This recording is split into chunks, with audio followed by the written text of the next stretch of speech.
I hjertet av Hamburgs Speicherstadt, en UNESCO verdenskulturarv, har Miniature Wonderland stått siden 2001.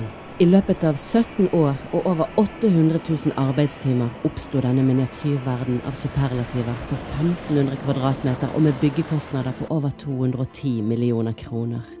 Tysklands mest populære turistattraksjon holder Guinness verdensrekord som verdens største modelljernbane.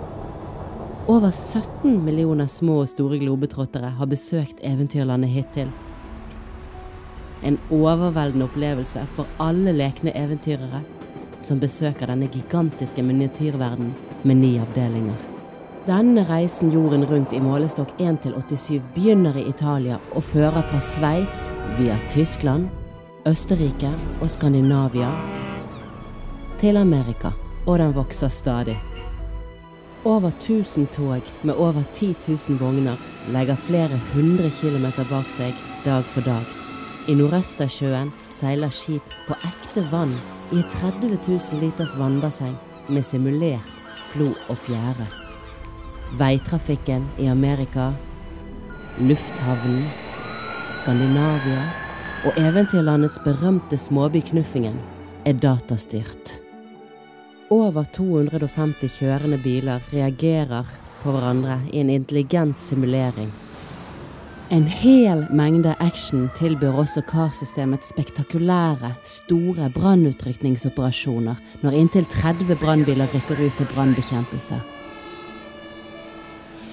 Knuffingen Airport er ifølge Guinness World Record verdens største miniatyrlufthavn, og er teknisk gjennomtenkt ned til siste detalj.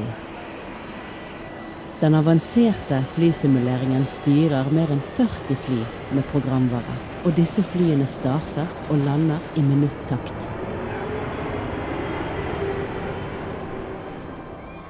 I dag bor det over 265 000 innbyggere i eventyrlandet. Med en mengde kjærlighet til detaljer fremstilles alle livets fasetter. Enten de er hellige, eller mindre hellige. Svært levende mennesker, og sånne som ikke lenger er så levende. Spis eller bli spist. Om superhelter eller tøffe jenter. Eventyrfigurer, fabelvesener, tegneseriefigurer eller kjente filmhelter.